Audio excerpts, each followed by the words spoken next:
and chaotic, and that's why you need to invest at least some of your resources in precious metals. That's where Birch Gold Group comes in. They have a long-standing track record of continued success, thousands of satisfied clients, countless 5-star reviews, an A+ rating with the Better Business Bureau. Contact Birch Gold Group now, and you'll receive a free information kit on physical precious metals. It's a comprehensive 16-page kit showing how gold and silver can protect your savings, how you can legally move your IRA or 401k out of stocks and bonds into a precious metals IRA. This is not saying you should take all of your money out of stocks and out of bonds, but it is saying you should at least have some of your money in something that has never been worth zero and will always have value. That, of course, is precious metals. Go to birchgold.com/Ben. That's birchgold.com/Ben. You get that comprehensive 16-page kit. Plus, that lets them know that we sent you. birchgold.com/Ben. They're the folks I trust to invest in precious metals. Okay, so I'm really eager to talk about this all-female Lord of the Flies thing and why it's so stupid, so I really want to get to that. But before I get to that, I first want to talk about this cartoon that came out in Politico.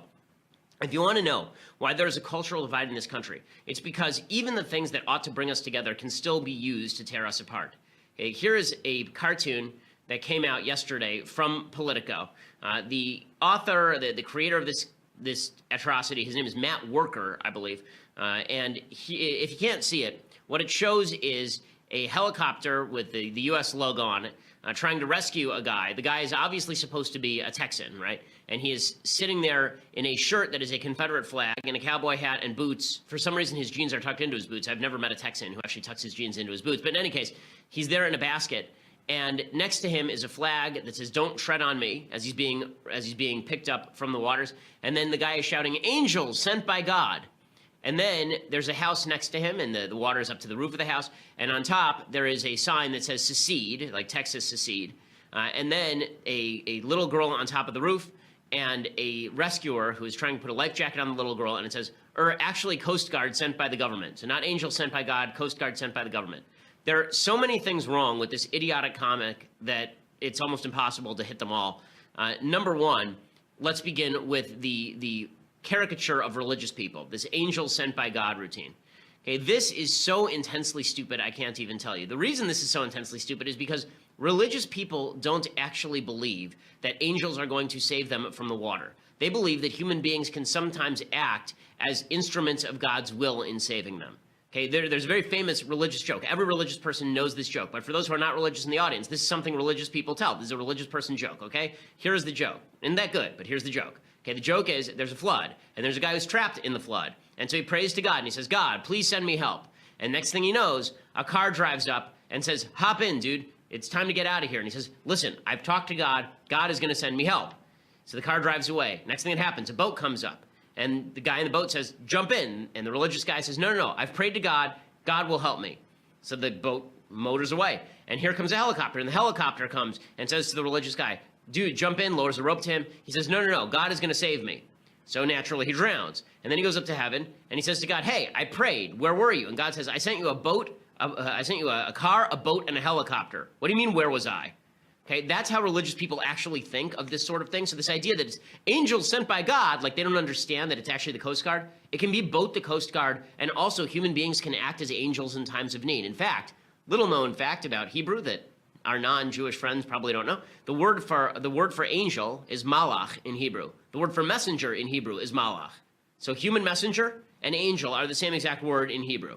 Okay, so it just demonstrates there's an identity here. Human beings can act as messengers of the Lord even when they are acting in pursuit of their everyday duties. So this idea that we're all just a bunch of religious morons is ridiculous. Second of all, the idea that this guy's wearing a Confederate shirt, and that means obviously that he must be a racist redneck.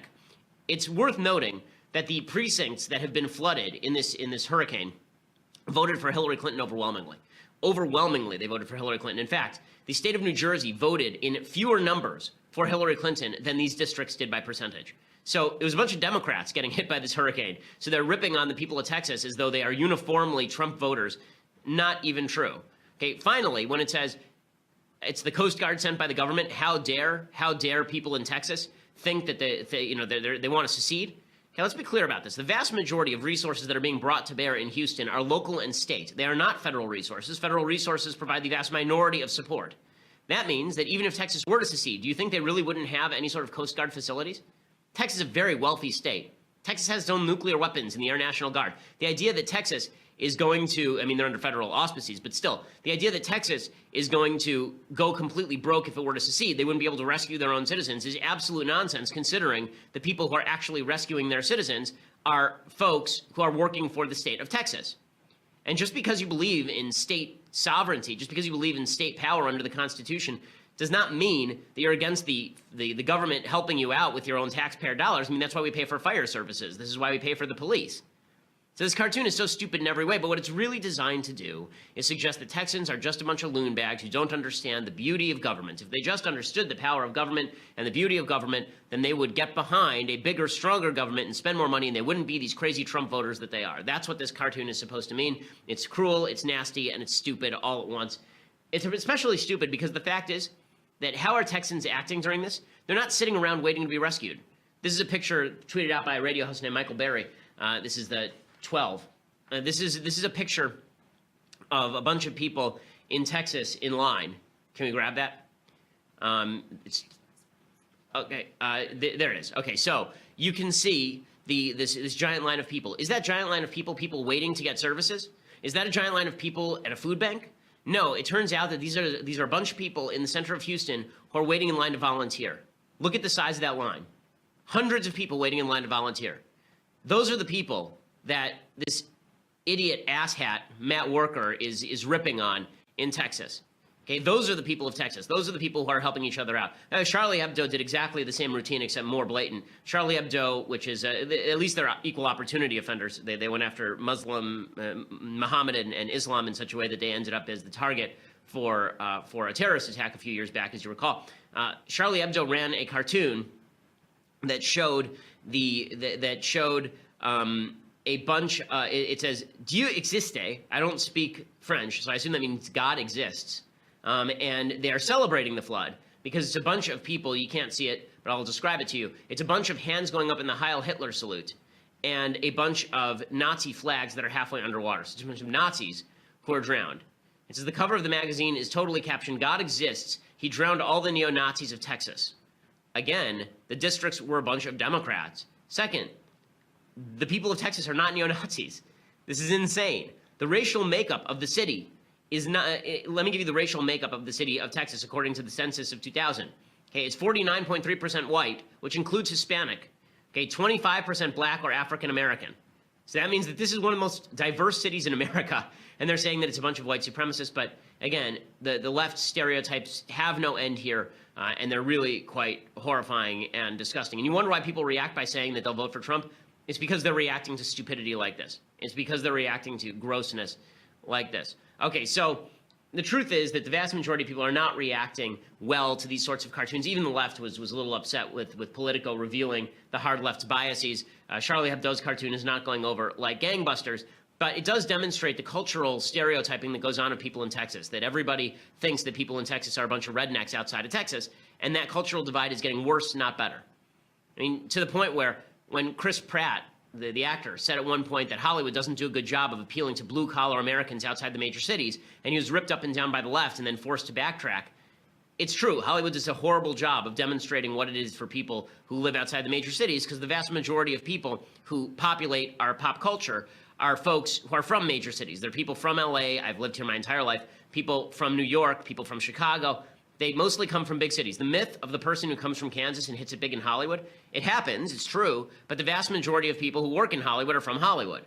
The vast majority of people who write are from New York or Hollywood. The vast majority of people making our entertainment are like that, and that's why they have such scorn for people that they've never met halfway across the country who are suffering at this time. Okay, so with that said, I think that also demonstrates, now I get to talk about my favorite subject, the all-female Lord of the Flies.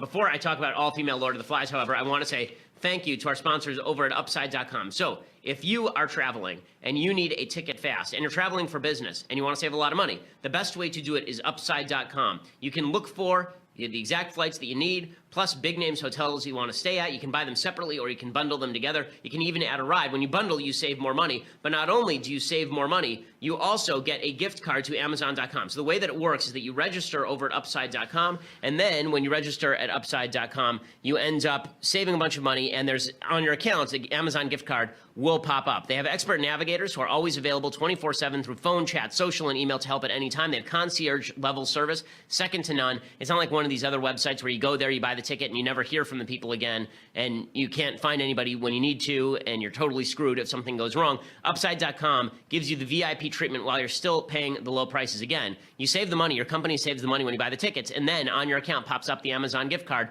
that you personally can use, which is super awesome. When you use promo code Ben, you are guaranteed to get at least a $100 Amazon.com gift card on your package purchase with minimum purchase. So go over to Upside.com and use the promo code Ben. You're guaranteed to get at least a $100 Amazon.com gift card on that package purchase. Again, use the promo code Ben. You get that $100 gift card, and of course, you let them know that we sent you. Okay, so here is what we know about, when I say that Hollywood is out of touch, I mean that Hollywood is seriously out of touch. They're planning a movie that makes no sense, the all-female Lord of the Flies. Why do I think this is important? Because I think that it is important to understand that the left's perverse and weird notion of what exactly men and women are, boys and girls, is exactly that. It's weird and perverse. So if you actually read Lord of the Flies, it is a book about boys becoming men. It is a book about what happens to boys in the absence of civilization. It is a book about the violent nature of particularly men. And it's funny that they'd want to do an all-female version of this, because the fact is that one of the things that feminists are constantly ripping about men is that men are violent, right? This is the routine we got from Hillary Clinton. That if Hillary had been elected president, there would never be another violent thing that happened ever, because all wars in history have been men. You get that routine from the feminists all the time, but now they want to do Lord of the Flies, which is based on physical violence being done between groups. I guess that now that they've done the all-female Ghostbusters, and that was such a smashing success and such a horrible movie, and now Scott McGeehee and David Siegel have made a deal at Warner's to direct a new version of Lord of the Flies. They plan to be faithful to the novel with one major twist. The young students stranded on a remote island who descend into a savage social order will be girls. And so here's what they say. This is quoting Paul Bois over at Daily Wire. David Siegel says, "We want to do a very faithful but contemporized adaptation of the book." First of all, why would you have to do a contemporized adaptation of the book? It's literally a bunch of boys stuck on an island. Does that need a lot of updating? It's not like you're updating Shakespeare or something and you have to update the language. It's not like there are a bunch of cultural totems in Lord of the Flies. Literally, there is a conch shell. That is the entirety of the props in Lord of the Flies. Okay, there's like a pig head. That's pretty much it. I guess they can have Lena, they're the glasses, that's true. Thank you, Taylor. I guess that you could theoretically cast Lena Dunham as Piggy, which might make some sense. But David Siegel says, "We want to do a faithful but contemporized adaptation of the book." It says, "It is a timeless story that is especially relevant today with the interpersonal conflicts and bullying and the idea of children forming a society and replicating the behavior they saw in grown-ups before they were marooned." That really is not what the book is about. The book is really not about that. If you've read the book is really not about them imitating the adults. The point of the book is they get to the island and they realize there are no adults here. We can do whatever we want. That is the first 3 chapters of the book. Have they even read it? The entire point of the book is that man without civilization descends into anarchy and violence. That's the entire point of the stupid book. And the book isn't stupid, but this is ridiculous. McGeehee says, "The subject matter is aggressively suspenseful, and taking the opportunity to tell it in a way that hasn't been told before, with girls rather than boys, is that it shifts things in a way that might help people see the story anew. It breaks away from some of the conventions, the way we think of boys and aggression." We don't think of boys and aggression. Boys are aggressive. Okay, I have a girl and I have a boy. The girl is 3.5 years old. She is calm. She is delightful. She is not aggressive. I have a boy who is 1.5 years old. I love him very much. He is awesome. He also will beat the living crap out of you if you cross him. Okay, he's a boy. That's what they do. That's just what they are. People still talk about the movie and the book from the standpoint of pure storytelling. It is a great adventure story, real entertainment, but it has a lot of meaning embedded in it as well. We've gotten to think about this a while as the rights were worked out, and we're super eager to put pen to paper. So they say this is just ridiculous. Okay, a few things about this that are particularly ridiculous. First of all, boys and girls are not the same. This is one of my pet peeves in film. It's one of the reasons I think I said on the show, Atomic Blonde failed. I think the reason Atomic Blonde failed is because the character could have been a man and there would have been no difference to the story at all. Like legitimately down to the seduction of a woman. Like there's literally no difference in Atomic Blonde between her being a man and her being a woman. Any movie where there's no difference in the main characters, like an action movie that actually implicates the differences between men and women, any movie that focuses on men and women being exactly substitutable, being exactly the same, it just does not work that way. It doesn't work for the viewer because the viewer knows there are differences between boys and girls. Here's the fact, okay? The movie would not work in any real sense because girls do not act the same as boys. Quick question for you. How many physical fights, not like yelling at each other and then crying on the phone fights, like physical fights have most girls been in? Most girls have been in very, very few physical fights, if any. The vast majority of girls that I know haven't been in any physical fights. How many fights have the vast majority of boys been in? The answer is probably greater than 5. Boys, particularly young boys, fight with each other all the time. They have physical fights with each other. Their violence is their arguments escalate to physical aggression in short order in a way that girls don't. Girls don't sit around smacking each other in the face, okay? That's not what girls do. When I was in law school, there was a group of guys who would legitimately go to bars, get drunk, and sock each other in the balls. This was like their way of having fun. Okay, the idea that girls, like, I've never heard of girls doing this. Okay, guys are much more aggressive than girls, which is why guys join the army and murder each other. This is why the vast majority of murderers in every culture in history have been men. The idea that women and men are exactly the same is stupid. They don't even group the same way. You know what would happen if a bunch of girls got stuck on an island together? First of all, they would actually share and talk about their feelings because they like that stuff. Guys don't like that stuff. Half of the beginning of Lord of the Flies is the guys don't want to share feelings, and Piggy wants to share feelings, so they murder him. Okay, so that's legitimately what happens in the book. If a girl tries to share her feelings in an island with a bunch of other girls who are just shipwrecked, they will sit around and bond over this. That's what they will do. Okay, beyond that, girls don't tend to break into giant groups. They don't break into giant tribes. There have been studies that have shown this. There was one from the National Institute of Health that came out just recently. And what they found is that girls actually like to get together in sort of best friend forever circumstances. They have a very close-knit circle of friends, right? They have girls will have their best friend, and that's it, right? Guys will get together in packs, and they roam around in packs. That's what they do.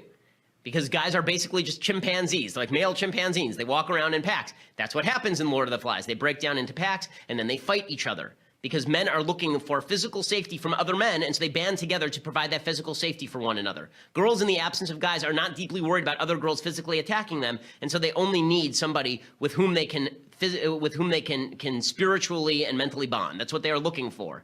This is why guys don't understand girls and girls don't understand guys. When guys get angry and when guys get upset, guys get silent. When girls get angry and upset, they get very talkative.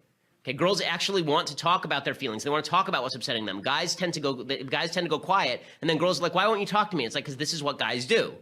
Guys and girls are largely. This doesn't mean every guy and every girl. These are generalizations, but these generalizations exist for a reason and are scientifically backed. Okay, there's a study conducted by researchers at the National Institute of Mental Health and Georgia State University, and what they found is that girls, again, like to get together in one-on-one relationships with BFFs, and boys are more attuned to group dynamics and competition. That's not something that girls are that interested in engaging in. Beyond that, boys don't like sharing, right? Girls like sharing.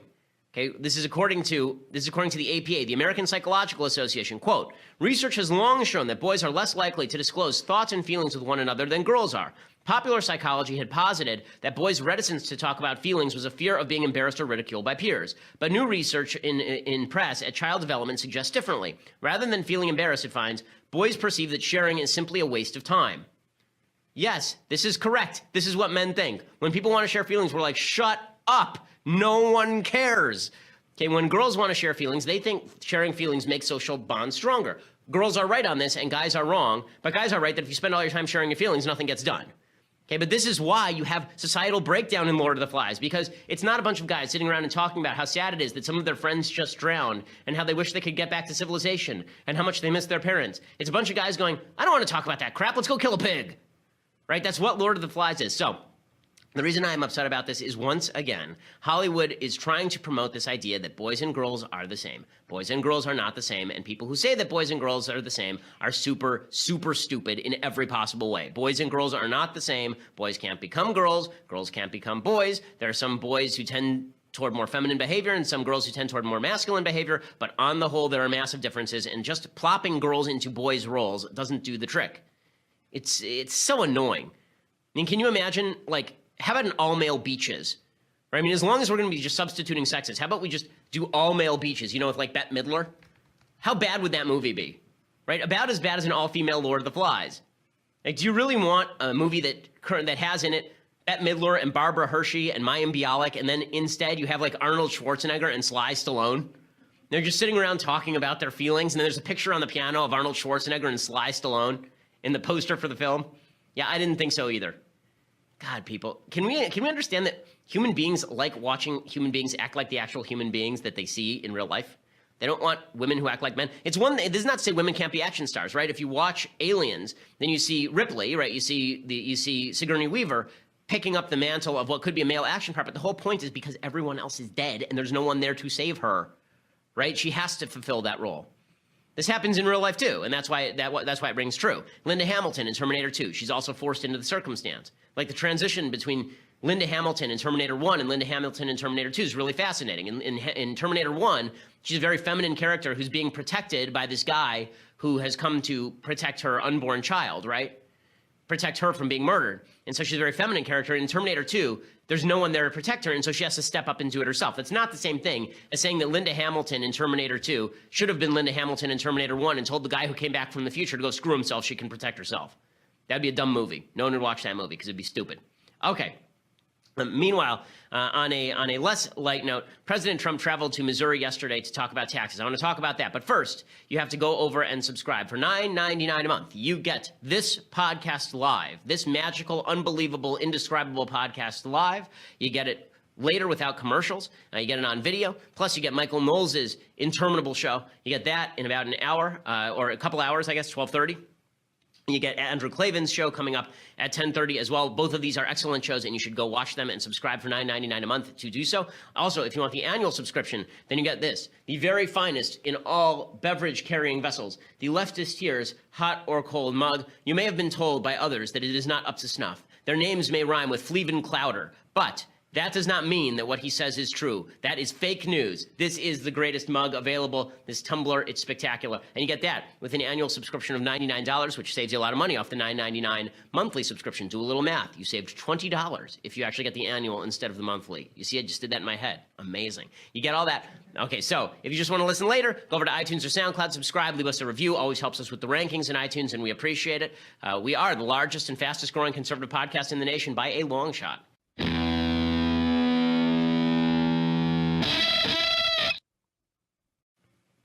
Okay, so President Trump was on the campaign trail yesterday. I mean, that's basically what it was. He went over to Missouri and he gave a speech about taxes. Now, a lot of people on the left were very upset about this notion that that Trump was talking taxes in the middle of the hurricane. I know people on the right did some of the same stuff with Obama. Do I think it's a huge deal that he made a speech on taxes in the middle of the hurricane? I don't. Do I think he should have delayed it? Probably. It seems like a little, not untoward so much, but just it doesn't seem like great timing. If you want to make headlines about taxes, don't do it in the middle of the worst natural disaster, in one of the worst natural disasters in the history of the country. But do I think it's a huge deal? I really don't. Trump demonstrated some of that fabled empathy that the media says he has none of in his speech in Missouri. Here's what he had to say. I was on the ground in Texas yesterday to meet with Governor Abbott, who is doing, by the way, an incredible job, and local officials so that we could coordinate the very big and unprecedented federal response. In difficult times such as these, we see the true character of the American people, their strength, their love, and their resolve. We see friend helping friend, neighbor helping neighbor, and stranger helping stranger. And together, we will endure and we will overcome. Okay, all of that's fine. I don't see a huge problem with any of that. And of course, everything that he is saying there is fine and good. There are people saying he seems insincere. I hate this kind of analysis. I think it's really dumb. This kind of stuff where it's like, oh, we're going to read his brain. Okay, there's not like a huge amount of stuff to read there in any case. The idea that we're going to sit around reading, his emotions on Hurricane Harvey, I just find absolutely asinine. Okay, and then he gets into the real tax reform talk. And I'm going to explain what I think is right and what is wrong here. He says that this is the opportunity to deliver real tax reform, and he's committed to working on it. So this is our once-in-a-generation opportunity to deliver real tax reform for everyday, hardworking Americans. And I am fully committed to working with Congress to get this job done. And I don't want to be disappointed by Congress. Do you understand? Okay, so he's ripping on Congress, which is fully his prerogative. I think that it's actually not a bad thing for him to be ripping on Congress. McConnell and Ryan didn't get the job done on health care. But once again, what you're going to see is that Trump is running into some serious problems here because he doesn't know specifics and he doesn't care about specifics. Just as with health care, he seems to be laying out these broad guidelines and then suggesting that Ryan and McConnell have to hash them out themselves. They've proved themselves incompetent at that. That means that Trump actually has to get his hands dirty. This is the problem with having someone who legitimately is not only not a policy wonk, he doesn't even have a bunch of people who surround him who are real policy wonks on taxes. Like, who's going to pitch this thing? Jared and Ivanka? Who's going to pitch this thing? Steve Mnuchin, who is a Democrat until 5 minutes ago? Gary Cohn, who's still a Democrat, as far as I know? So some of the stuff that he says about taxes, I think, is correct. I mean, he talks about getting rid of loopholes and complexity. He talks about lowering the competitive tax code. This is clip 4, where he talks about getting rid of some of the upper tax brackets on corporate tax rates. Second, we need a competitive tax code that creates more jobs and higher wages for Americans. It's time to give American workers the pay raise that they've been looking for many, many years. Okay, so again, that's about right. I mean, everything he's saying there is correct. We do have some of the highest business rates among developed nations. You know, it's the average business tax rate has fallen, as Trump says, from 45 to 24% in developed nations, and we are at 35%. Corporations pay a lot less than that in their effective tax rate, but that's because they're doing what everyone does. They're taking every deduction. They're moving jobs offshore. They are moving their money offshore. They are reverse merging with companies outside the United States. They don't have to pay American tax rates. So yes, we have to do all those things. He talks about his sort of theory of how we're going to bring about economic growth with tax cuts. Here's clip 5. We will lower taxes for middle-income Americans so they can keep more of their hard-earned paychecks, and they can do lots of things with those paychecks. And that really means buying product ideally made in this country. This is a theory that's often put out about tax cuts in general to the middle class. First of all, the middle class is not the hardest hit bracket by any stretch of the imagination by taxes in the United States. It is the upper class that is hit by the top tax brackets. They are destroyed by the top tax brackets. The top 5% of income earners, let me look up the exact statistics. They pay, I believe, something like 30% of all taxes. The top 1% is according to CNBC, not exactly a leftist source, a right-wing source. The top earning 1% of Americans pay half of federal income taxes for 2014. Okay, that's a pretty astonishing statistic. They will pay 45.7% of all individual income taxes in 2014. That is up from 43% in 2013 and 40% in 2012. The bottom 80% of Americans are expected to pay only 15% of all federal income tax. So the idea that it's the middle class tax cut that boosts the economy is not true. What boosts the economy is people who have money to invest in the creation of new products and services, actually doing that and creating jobs.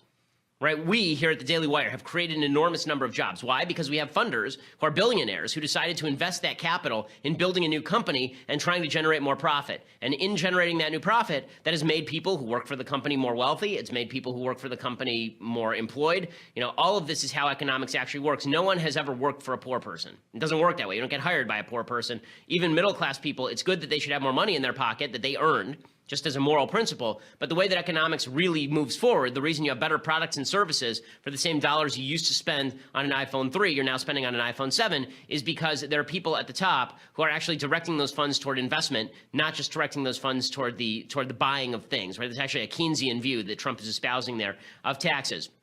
And Trump is using the tax issue to stump against Democrats. Here's Trump bashing Claire McCaskill, who's the senator from Missouri. So we have no choice. We must lower our taxes. And your senator, Claire McCaskill, she must do this for you. And if she doesn't do it for you, you have to vote her out of office. The problem here is that Trump is not really going to take a leadership role with Congress, which is what he needs to do. He was elected on the back of the idea that Paul Ryan and Mitch McConnell are untrustworthy. They need to be led around like dogs with a leash, okay? They cannot be allowed to run the show. And yet Trump has basically abdicated and said to them, you guys handle it, and I'll just go out and stump for it. I don't think that's going to work here. I don't think that that's going to be an effective tactic. There are a bunch of people who are Trump supporters who are upset with him that if he's going to use his political capital, why is he using it on tax cuts in the first place? Ann Coulter has been going after Trump very hard. She says this is a tone-deaf speech. Why is he paying attention to Wall Street? Why is he paying attention to all of this? We'll explain why corporate tax rates need to come down in a second. But a lot of his base is not particularly concerned with this. And Republicans in Congress, it's a question as to whether they're going to get this together. Senator Mike Lee from Utah, he said, listen, if we don't get tax reform, we're dead. Of course, Republicans had been saying the same thing about Obamacare repeal, and they didn't get that either. The American people elected us expecting us to repeal Obamacare and bring about tax reform. We haven't repealed Obamacare. If we don't get tax reform done, we're dead. We might as well fold up our tent and go home. Okay, well, they keep saying that, except for the Democrats continue to suck at their jobs, so it almost doesn't matter what Republicans do in any of this. They can continue to stink at their jobs, and nothing major will happen. Now, what's interesting is that the Democrats, in stinking at their jobs, have come down along two lines. One version of the Democrats, they say, let's hold our fire. Let's keep our powder dry. Let's wait till Trump makes a big boo-boo, and then we can jump on him with both feet. And the other group of Democrats are the people who are still rabid over the last election, and they are interested in tearing down Trump every day. Dianne Feinstein, who's a much more clever Democrat than most of them, she's my senator out here in California. I think she's a garbage senator, but she's a clever woman. And here's what she had to say about President Trump that kind of shocked her own constituents when she was doing an event out here in California. Look, this man is going to be president, most likely for the rest of this term. I just hope he has the ability to learn and to change. And if he does, he can be a good president. And that's my hope. Okay, so she said she hopes he's a good president. This is anathema for a lot of people on the left, but she's smart. By saying this, it allows her to draw distance from him when he actually does something wrong. It sounds like she's propping him up, but she's just going to kick that crutch away as soon as it becomes convenient to do so. This is the smart version of what Democrats are doing. Here's the dumb version of what Democrats are doing. Richard Trumka, the head of the AFL-CIO, says that he would support Trump, except that Trump's a horrible, terrible, no good, very bad racist. You had two factions in the White House. You had one faction that actually had some of the policies that we would have supported on trade and infrastructure, but they turned out to be racist. And on the other hand, you had people that weren't racist, but they were Wall Streeters. Okay, so the idea that all the people he was trying to do business with, they were all a bunch of terrible, horrible racists. Again, it's kind of funny hearing this from a lot of these unions like the AFL-CIO. There are major union issues in the first part of the 20th century, and most of the 20th century, actually, in which the unions would not allow black people to join because they was considered a union against a lot of the freed slaves who were going to swamp the labor market. That's what the union was designed to do, actually. For example, the Pullman car strike in the late 19th century was designed to keep black people out of jobs. So it's funny to hear the unions talk about their lack of racism. Okay, so I want to get to some things I like and then some things I hate, and then I want to get to the big idea today, because today is a Thursday, which means we talk about a big idea. Okay, so let's do some things that I like. So the thing that I like today, I've been talking philosophy all week. I stumbled on this new podcast that's been featured over at iTunes, and I really, really enjoy it. It's called Philosophize This, and the guy who hosts it is not a university professor. His name is Stephen West. He is a guy who really knows how to bring the philosophers sort of down to root level. You don't have to have a PhD in order to listen to this podcast and understand it. He goes through all of the major philosophers, discusses their major views in a really user-friendly way. I really enjoy this podcast. I think that it's really terrific. I actually reached out to him, and it was kind of funny. I reached out to him just to tell him I enjoyed his work. I do this a lot with folks whose work I enjoy. And he actually wrote back and said, I listen to your show too. I'm a big fan. So thanks, Stephen. I appreciate it. Go give it a listen. It's a really good education. And if you look at the episodes, then you will see that he goes through everything from Marx. Right now he's doing the Frankfurt School, actually. So that's pretty fascinating. He's talked about Ayn Rand. He's talked about Sartre. He's talked about Aristotle. He goes all the way back to the beginnings of Western history. He goes into Eastern philosophy. He talks about Heidegger. I mean, it's really eclectic, and he's done a really good job, I think, popularizing what are some pretty abstruse philosophies. As I said yesterday about reading some of these philosophers in their original language, or at least translations, is that most of them are really crappy writers. A lot of them really don't know how to write very well at all. And so sometimes you're better off hearing a good summary from somebody who's read them and understands them, and that's what this podcast is. Highly recommended. Philosophize This. Okay, other things that I like. So As you recall, there was a white supremacist neo-Nazi guy named Christopher Cantwell. You remember him. We talked about him after the Charlottesville attacks. There was tape of him talking to this reporter from Vice with enormous glasses, in which Christopher Cantwell described his point of view on life. I'm here to spread ideas, talk, in the hopes that somebody more capable will come along and do that. Somebody like Donald Trump, who does not give his daughter to a Jew. So Donald Trump, but like more racist. A lot more racist than Donald Trump. I don't think that you could feel about race the way I do and watch that Kushner walk around with that beautiful girl. We're here obeying the law. We're doing everything that we're supposed to do, trying to express opinions. And the criminals are over there getting their way. And that is a foundational problem with our society. And whatever you think of my opinions, that's going to be something that puts you in danger. Yeah, and that is because this city is run by Jewish communists and criminals. That's exactly what it is. So you're the true nonviolent protesters. Okay, I'm so not even saying we're nice not. guy, really just a charming fellow. So yesterday he did an interview with the Daily Beast, and here's what he said. When I come down here for a permitted demonstration championed by the ACLU, where the police are supposed to be clearing our enemies for our path, and then I find myself involved in a riot facing 20 years in prison, I got emotional, shockingly enough.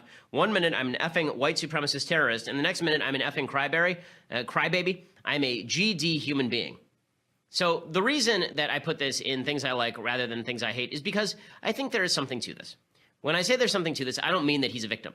I mean that bad people are human beings. We have a tendency as human beings to take people who we think are absolute crap human beings and say, that's a monster. That person's a monster. You notice on the show, I never call people monsters. The reason I don't call people monsters is because monsters don't exist. Okay, there are evil people, but they're still people. And the reason that's an important distinction is because we should all recognize that deep down in the cockles of our little hearts, we all have the capacity for evil, which is why we have to constantly be examining ourselves. Are we doing things because we think that they are actually forwarding good purposes? Are we treating people as means rather than ends? Are we looking at the world in the most rational possible way? Or are we attempting to just justify our own nasty biases about other people in order to justify the actions that we take?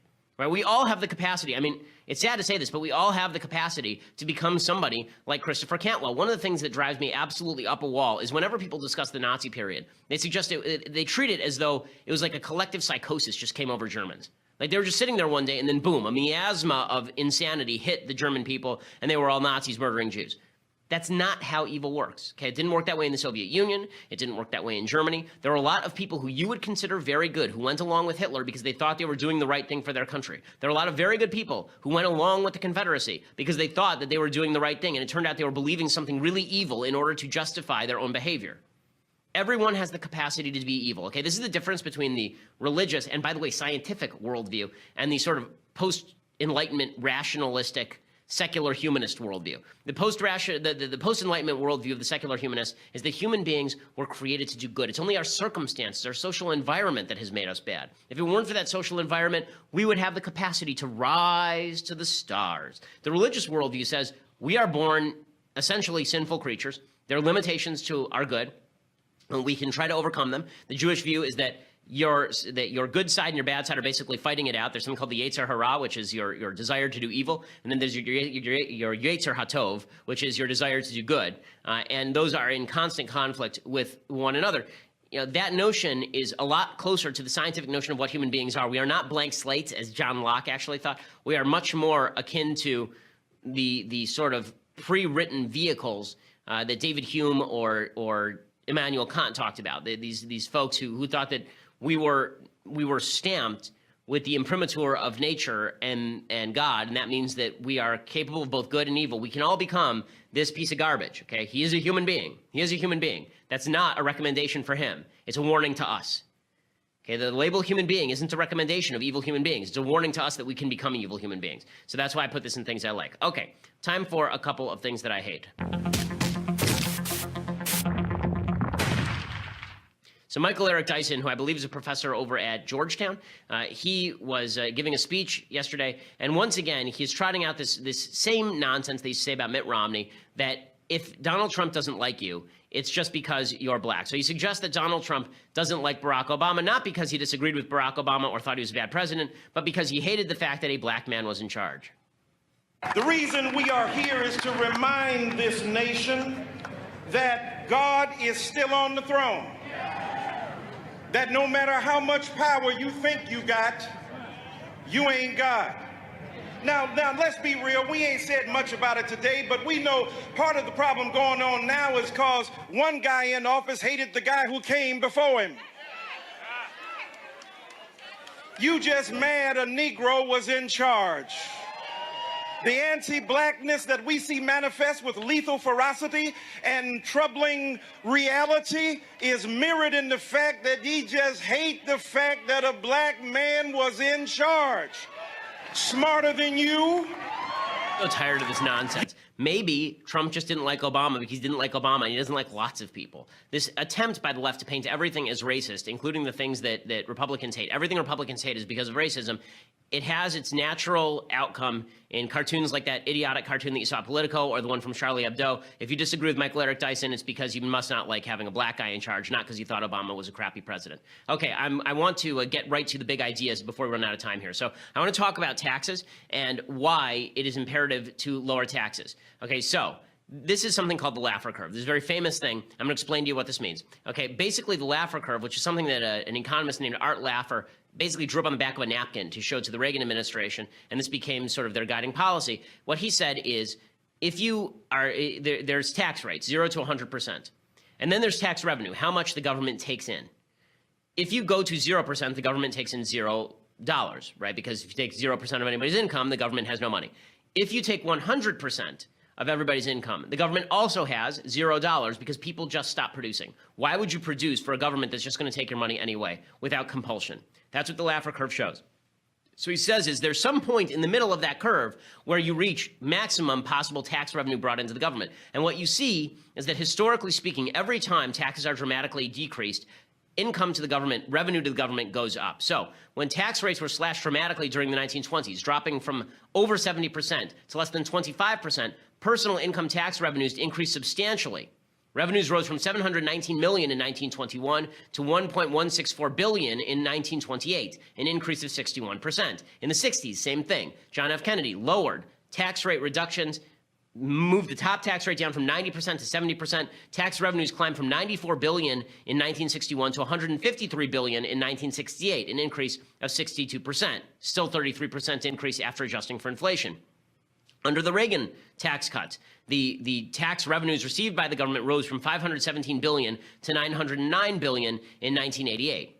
That's because of the Laffer curve, right? The idea is that we're too far over toward the right side of this chart. Well, if this is behind me, the left side of this chart, we're too far over toward the left side of this chart, and therefore we have to move back toward the place labeled T. And that's almost always true because the government is always going to be on the side of taking too much revenue, not too little.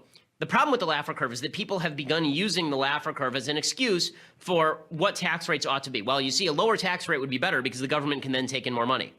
Okay. The Laffer curve is a defensive argument for conservatives, not an offensive argument. The argument in favor of lowering taxes is not we want the government to have more money. The argument in favor of lowering taxes is that you deserve to keep your own money because you're going to use your money better than the government will. And then if somebody says, well, but that's going to lower the amount of money the government has to spend, then you say, well, no, not necessarily. If you move the tax rate down, the government can still take in more money because the economy grows as a whole. But people have started using this on the right as an offensive argument. You see, we should lower taxes because then the government can take in more money. The problem with this is that Democrats always have the easier argument, which is they say, well, what if we're actually below that point T? What if we just move the point T up? What if we just move the tax rate up? Because maybe we're actually on the wrong side of this curve. Maybe if we move the tax rate up, then we'll hit the point where we've reached maximum government revenue. So this is a defensive argument, not an offensive argument to be used. But the idea that lowering taxes inherently leads to deficits is not true long run. In the short term, it's true because anytime you lower the amount of money that you're taxing from people, in the next year, you're going to get less money. But over the next 5 years, you'll get more money because the pie itself will expand. This is what they call dynamic scoring. When you hear people talking about Congressional Budget Office views of how the economy is going to go over the next 10 years, Democrats like to use what they call static scoring, assume that the economy stays exactly the same.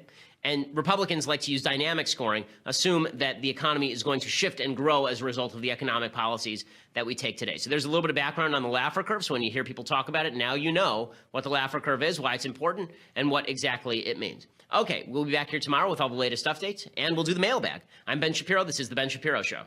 you.